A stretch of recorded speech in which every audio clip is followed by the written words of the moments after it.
ये कृष्ण अर्जुन और दुर्योधन का ये संवाद हमने गुरुदेव के मुख से कई बार सुना।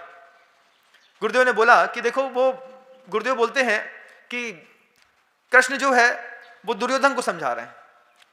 बहुत अच्छे से कृष्ण कहते हैं दुर्योधन से, दुर्योधन अपने पास कोई चीज हो और अगर किसी को ना दी जाए तो बद्दुआ बहुत तेज लगती है। कृष्ण ने दुर्योधन से कहा। अब दुर्योधन बोलता है कोई फर्क नहीं पड़ता मुझे, लेकिन कृष्ण बार बार कहते दुर्योधन से, दुर्योधन अपने पास कोई चीज हो, किसी का उसमें मन आ जाए, अपन उसको ना दें, बद्दुआ बहुत तेज लगती है, बहुत तेज बद्दुआ लगती है। आज भी लगती है बंधु, आज भी कैसी बद्दुआ लगती है, आप लोगों को भी लगती है। आपके पास चीज है, गर्मी के दिनों में जब दुकान के अंदर कोई एकदम से अचानक कहता है भाई साहब थोड़ा सा ग्लूकोज या पानी मिलेगा, आपके पास पानी तो है लेकिन आप पानी तक नहीं पिलाते, बोले यार यार हमने छान के रखो तो हमारे लाने हैं, अब इसको कैसे पिलाएं, तो आपने पानी के लिए मना कर दिया, बद्दुआ लगती है। ध्यान रखना, ध्यान रखना, तुम्हारी जेब में इफरात पैसा है, तुम मंदिर तक आए और मंदिर में आकर के तुमने पैसा दान नहीं दिया। मंदिर में रहने वाले सैकड़ों असंख्यात देवी देवता जो और भवनत्रिक के देव होते हैं, वो सारे के सारे देव देखते हैं, उनकी भी बद्दुआ लगती है। ध्यान रखियो। महाराज कैसी बात कह रहे, बिल्कुल सही बात कह रहे कि तुम्हारे पास पैसा है, तुम मंदिर आए और मंदिर में बिना पैसा डाले चले गए, तो उन जो देव रहते हैं उन देवों के पास शापानुग्रह शक्ति रहती है, उनको भी गुस्सा आता है। वो जब गुस्से में आकर के तुम्हारे घर के अंदर भूत बेंतर जैसी कुछ हरकतें करते हैं, जब लड़की धीरे धीरे ऐसा झूमती है, महाराज पहले तो लड़की अच्छी थी, बाद में पता नहीं क्या हुआ, लड़का अच्छा था महाराज, धीरे से खेलकट हो गया, दिन भर नमो खर मत नमो सिद्धार्थ नमो हरियाणा पढ़ता रहता है, माला फिरता रहता है, कहीं कुछ करता रहता है। तो उससे समझ में आता है कि तुम्हारे पास शक्ति तो थी, लेकिन वक्त रहते तुमने शक्ति का बंटवारा नहीं किया, शक्ति को दान नहीं किया। फिर क्या हुआ महाराज, जिनेंद्र प्रभु तीर्थंकर तो कुछ नहीं बोले, लेकिन उनके घर में रहने वाले असंख्यात देवी देवता, उनकी बद्दुआ लग गई। अब एक बार बद्दुआ लग गई तो कितने सारे लाखों लोग परेशान हैं इस दुनिया में। महाराज पिताजी जब देखो तब बोलते रहते हैं, रात में बात करते रहते हैं, महाराज हमारी जवान बेटी है, उस जवान बेटी को भूत लग गया, वो जब देखो तब खूब मिर्ची मिर्ची खाती है, समोसा समोसा खाती है, पानी पानी पीती है, कहीं पड़ी रहती है, कभी कुछ नहीं खाती है, रात में हुआ हुआ करती है। क्या हुआ? कुछ नहीं हुआ, तुम्हारी लड़की में कोई दोष नहीं था, कुछ बद्दुआएं लग गई। अब उन बद्दुआएं लग तो गई महाराज, अब परेशान होते हैं। तब दुनिया भर के जितने भी देवी देवताओं के मंदिर हैं, आप सब घूम करके, सब घूम लो तुम लोग, तुम्हें जहां जहां घूमना है, अपने बच्चों को लेकर के, अपने जवान पति को लेकर के, पत्नी को लेकर के, दुनिया में तुम्हें जहां जहां घूमना है सब घूम लो। जब कहीं पर इलाज ना मिले तब तुम बंधाजी अस्सर क्षेत्र टीकमगढ़ के अजितनाथ भगवान के चरणों में आ जाना। अगली पूर्णिमा आने वाली है 5 मई को, 5 मई को आ जाना अपने बच्चों संतानों को लेकर के, उनके हाथ से एक कलश की स्थापना यहां पर कर देना।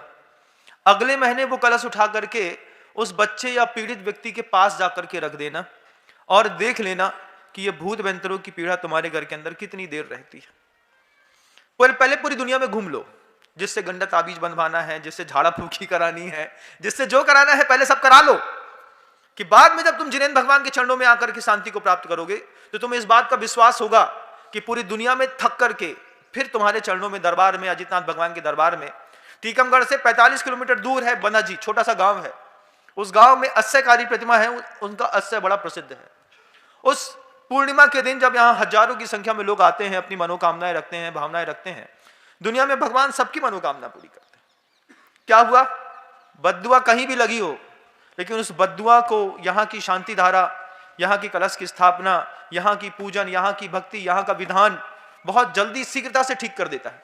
दुनिया भर के लोग हैं, छोटी छोटी राशि दे करके एक एक दिन उनने बुक कर लिया, भैया साल में एक बार एक शांति विधान अजितनाथ भगवान के दरबार में हमारी तरफ से। बुक करते जाते लोग, संख्या हजारों में चलती चली जाती है बंधुओं, लेकिन हम चूके हुए हैं। अगर आपको ऐसा लगता है कि आपके घर के अंदर इस तरीके की कोई विपरीत परेशानियां, बाधाएं इत्यादि हैं, अगली पूर्णिमा 5 मई की आपको बंदा जी बुला रही है। आने से पहले अभी 15 दिन का समय है, तुम पहले घूम लो जहां जहां तुम्हें जाना है, जिस जिस बाबा के पास जाना है उस बाबा के पास घूम लो। उसके बाद इस सदी के महानतम दिगंबर आचार्य गुरुदेव श्री विद्यासागर जी मुनि महाराज, क्योंकि दुनिया में सबका कुछ ना कुछ इष्ट तो रहता है। आचार्य श्री जी की जो इष्ट प्रतिमाएं हैं, उन आचार्य श्री जी की इष्ट प्रतिमाओं में 3 प्रतिमाएं विशेषता प्रसिद्ध हैं।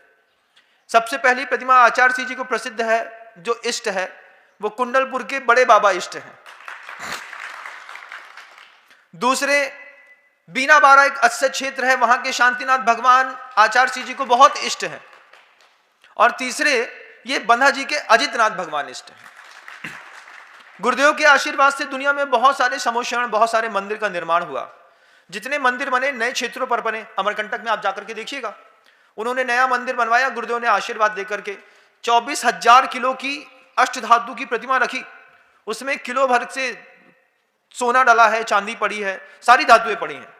वे तो आचार्य सिंह ने तीर्थ का निर्माण किया, लेकिन कुछ गुरुदेव को प्राप्त इष्ट प्रतिमाएं थी, जहां पर गुरुदेव ने एक बार देखा और देख करके ठिठक गए, वहीं पर खड़े हो गए। ऐसे महान अस्यकारी क्षेत्रों में 3 बड़े बड़े अस्यकारी क्षेत्र हैं। एक कुंडलपुर के बड़े बाबा हैं, जिनका वैभव तो अपार है, कहना ही क्या है उनका। दूसरे बीना बारा के शांतिनाथ भगवान, और तीसरे बंधा जी के अजितनाथ भगवान। ये अजितनाथ भगवान लोग कहते हैं प्रतिमाएं कैसे देती हैं, क्या कहती हैं। मैं आपको बिल्कुल ताजा उदाहरण दिखाता हूं। परवारपुरा नागपुर में एक श्रावक रहता है, उसके यहां बहुत दिनों से संतानें नहीं हो रही थी। 9-10 साल हो गए। IVF का इलाज करा लिया, 3 बार फेल हो गया। जब भी डॉक्टर के पास जाकर के दिखाता, डॉक्टर बोलता कि सब सही है, कुछ गोलियां खाओ, हार्मोन्स ठीक हो जाएंगे, बैलेंस हो जाएगा, काम हो जाएगा। पिछले 9 सालों में जब वो हर जगह से हार गया, और जब YouTube में उसने ये सुना कि यहां पर कलश स्थापना रखी जाती है और इस तरीके का कोई चमत्कार होता है, पहले उसने 9 साल तक पूरा पुरुषार्थ किया बंधु, पूरी दुनिया घूम करके। और पिछली 6 अप्रैल को जब वो यहां पर आया और एक कलश की स्थापना करके गया, एक कलश, सब आपको व्यवस्था यहीं मिलेगी, आपको सिर्फ आना मात्र है, आकर के अपनी कलश की व्यवस्थाएं बनानी है। उसने एक कलश स्थापित किया। IVF के प्रैक्टिकल फेल हो गए, घर जाकर के आराम से बैठा, जो भी उसके लौकिक पुरुषार्थ थे उसने पुरुषार्थ किया। और स्त्री अचानक उसको कुछ पीड़ा या अनकंफर्टेबल लगा, डॉक्टर के पास जाकर के इलाज कराने के लिए जाकर के देखता है, तो लेडी डॉक्टर कहती है कि सी इज प्रेग्नेंट। आश्चर्य का ठिकाना नहीं है। नागपुर के परिवारपुरा में है श्रावक, आएगा 5 मई को अपने परिवार को लेकर के, फिर कलश की स्थापना करेगा। लेकिन आपको बताना चाहते हैं कि सबसे पहले आपके जीवन में कोई भी विपत्ति है, आप पहले पूरी दुनिया घूम लेना बंधुओं। जब बिल्कुल थक जाओ, जब लगे कि कहीं से कोई इलाज नहीं मिला, तब सच में एक बार अजितनाथ भगवान के दरबार में आकर के एक कलश की स्थापना करके देखना। विश्वास बहुत बड़ी चीज होती है, गजब की श्रद्धा होती है। दुनिया में हर जगह तुमने दान दिया है, मैं यहां दान की बात नहीं कर रहा हूं, मैं यहां कलश की स्थापना की बात कर रहा हूं कि कलश की स्थापना करके यहां पे 5 मई को जब हम वो कार्यक्रम करने जा रहे हैं, आप देखते रह जाएंगे। कृष्ण ने दुर्योधन को बोला कि दुर्योधन, अगर अपने पास कोई चीज है और ना दे तो बद्दुआ लगती हैं, वे बद्दुआएं घनघोर होती हैं। दुर्योधन उस बात को नहीं माना। दुर्योधन को विश्वास नहीं हुआ कि बद्दुआ नाम की कोई चीज होती होगी, लेकिन धीरे धीरे लगना शुरू हो गई। कृष्ण अंतिम चेतावनी में दुर्योधन से सिर्फ एक बात कह करके आए। वो चेतावनी मैं आप लोगों को भी देना चाहता हूं। वो चेतावनी मेरे मुख की नहीं है, मेरे गुरुदेव ने हम सबको सुनाई। जब भी गुरुदेव गर्मी के प्रवास में बैठे रहते, दिन का समय बिल्कुल खाली रहता, सुनसान रहता, ग्रीष्म ऋतु में उग्र रोहिणी नक्षत्र में जब सूर्य तपता है, तब साधुओं को सिर्फ एक चीज दिखाई देती है, गुरुदेव। गुरुदेव के कमरे में जाकर के बैठे तो गुरुदेव कुछ ना कुछ अजूबा और नया सुनाते हैं। तब गुरुदेव ने सुनाया। गुरुदेव कहते हैं, देखो कृष्ण ने जाकर के दुर्योधन से कहा कि अगर अपने पास कोई चीज है, अपन ना दें तो बद्दुआ लगती है। अगर साड़ी एक्स्ट्रा है, किसी को गरीब को देखा न दी तो बद्दुआ लगती है। जूते चप्पल अतिरिक्त हैं, किसी को नंगे पैर देखा और तुमने नहीं दिया तो बद्दुआ लगती है।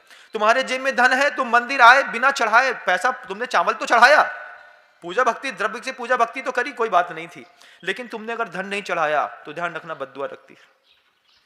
और कहां कहां बद्दुआ लगती है महाराज? इस गर्मी में रास्ते में सफर में चढ़े, तुम्हारे पास साधन थे, तुम थोड़ा पानी लेकर के दूसरे के लिए भी चढ़ते, किसी ने बोला भाई साहब कार रोक करके बच्चा प्यासा है, थोड़ा सा दूध या पानी है क्या, होने के बावजूद तुमने मना कर दिया, बद्दुआ लगती है बंधु, बहुत तेज लगती है, बहुत तेज।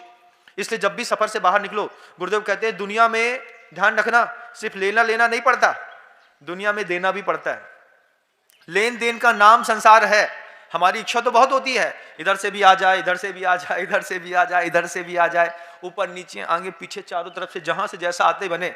लेकिन लेने का नाम जिंदगी नहीं है, लेने के साथ देने का नाम जिंदगी है, कि जब तक दोगे नहीं तब तक अच्छा मिलेगा भी नहीं।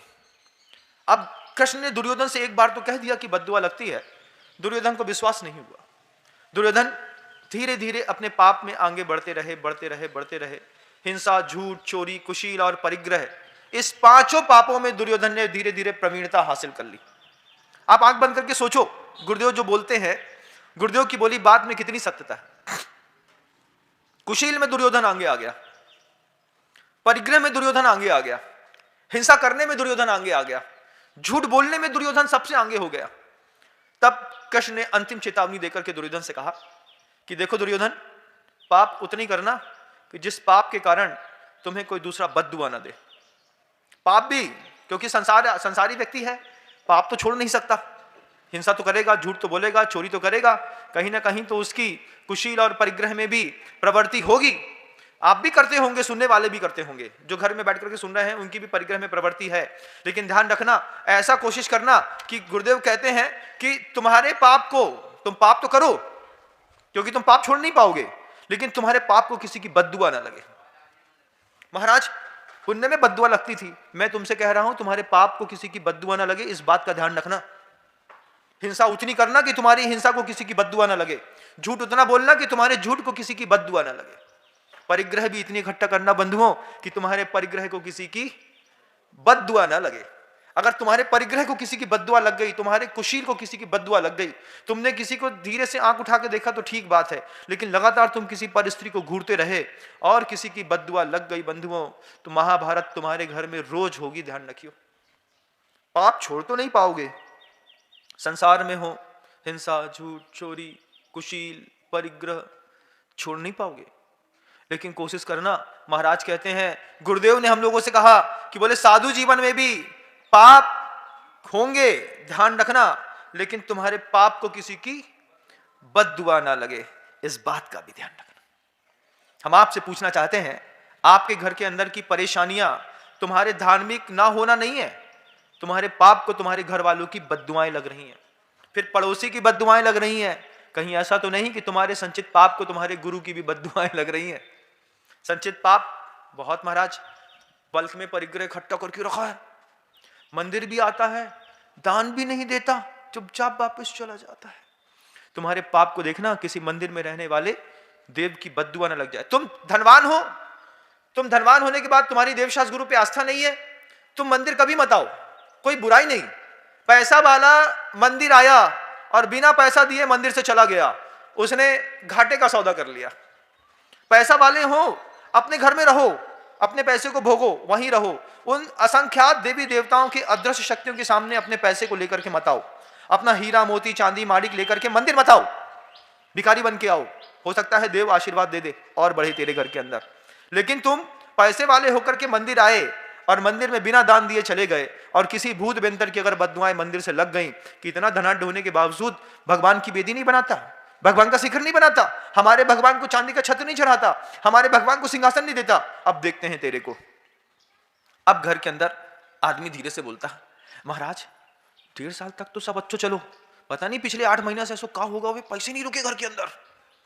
हमने कहा क्यों?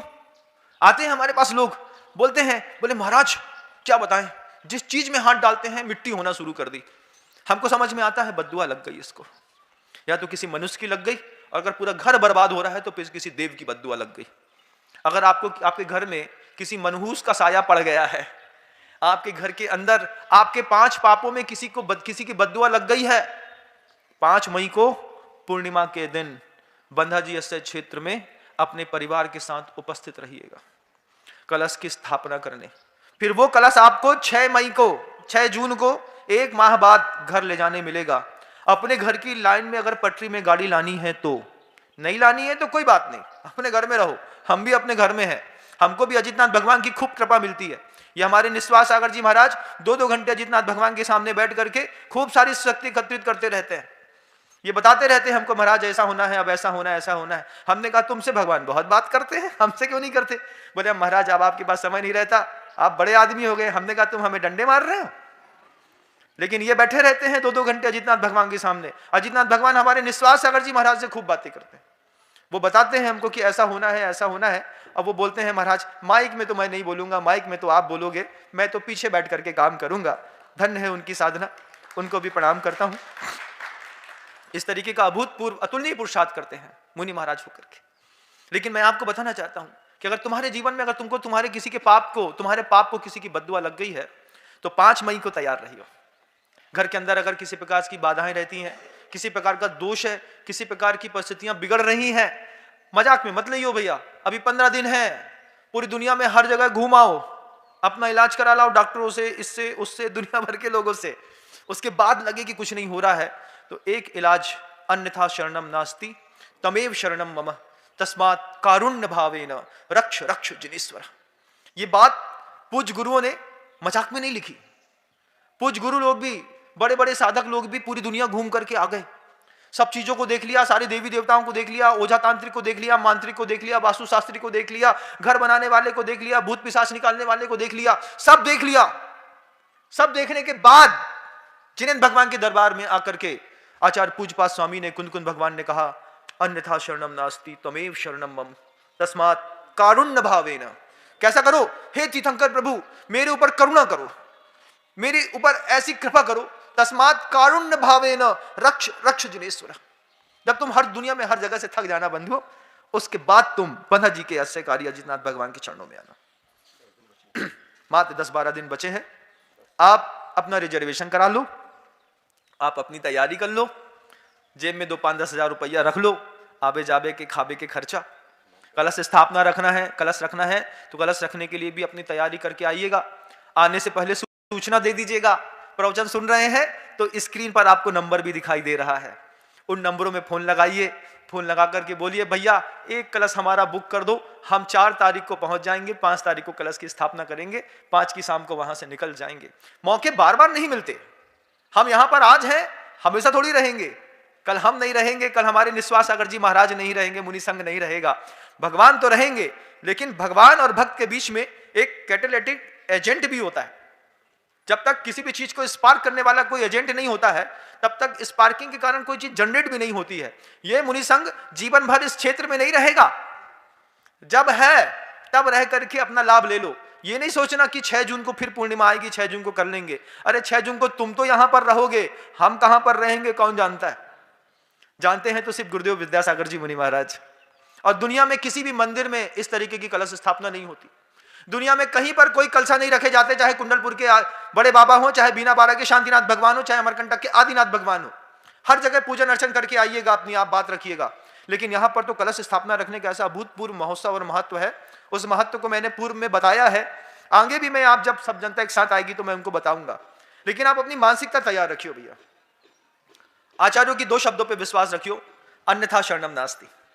और ऐसा नहीं कि हमने कहा तुमने मान लिया, घड़ी साबुन के ऐड के जैसा, पहले इस्तेमाल करें फिर विश्वास करें। कैसे इस्तेमाल करें, कैसे विश्वास करें महाराज? पहले पूरी दुनिया में जाकर के अपना दुख मिटाने की कोशिश करो। जब तुम्हारा मिट जाए तो कोई बात नहीं, यहां आने की कोई जरूरत नहीं। लेकिन जब लगे कि महाराज दुनिया से मैं हारा तो आया तेरे पास, यहां से घर मैं हारा कहां जाऊंगा सरकार। ये भजन नहीं है, इस भजन के पीछे कुछ भाव भी है कि दुनिया से हार करके मैं आया तेरे पास, यहां से घर में हारा। अगर यहां भी तुम्हारा काम नहीं बने तो फिर तुम्हारा काम दुनिया में कहीं नहीं बनेगा। ये अजितनाथ भगवान है। इनको उच्चासन देना, इनको छत्र चमर देना, इनकी शांति धारा करना, इनके सामने भक्ति करना, पूजन करना, मंत्र का जाप करना, विधान करना, माला फेरना, सबका अपना प्रभाव है। खड़े होकर के पूजा करने वाले अपना लाभ ले जाते हैं, भक्ति करने वाले अपना लाभ ले जाते हैं, जप करने वाले अपना लाभ ले जाते हैं, कलश की स्थापना करने वाले अपना लाभ ले जाते हैं। नाम मैं उस शावक का जानता नहीं तो मैंने नाम भी बता देता, आप खुद पूछ लीजिएगा। बेंगलोर से फोन आते हैं, जब दिल्ली से, हरियाणा से, सहारनपुर से। दिल्ली तो पूरी की पूरी 5 मई को आने जा रही है। प्रीत बिहार से कम 500 से ऊपर लोग दिल्ली के यहाँ पर आकर के इस कार्यक्रम में शामिल होने जा रहे हैं बंधु। वहां पर हंगामा है, शहरों में गांव के लोग शांत सो रहे हैं, सुबह से लेकर शाम तक परेशान रहते हैं, महाराज कछु बता दो। हम कहें हम बता तो हैं यूट्यूब पे, काहे नहीं सुनो हमारी बात। नहीं महाराज इतने आए हैं, एक बार फिर से बता दो। तो हम फिर से बता दे रहे हैं कि 5 मई को यहाँ पर कलश की स्थापना का फिर से महोत्सव रखा गया है, आप पधारियो बंधुओं।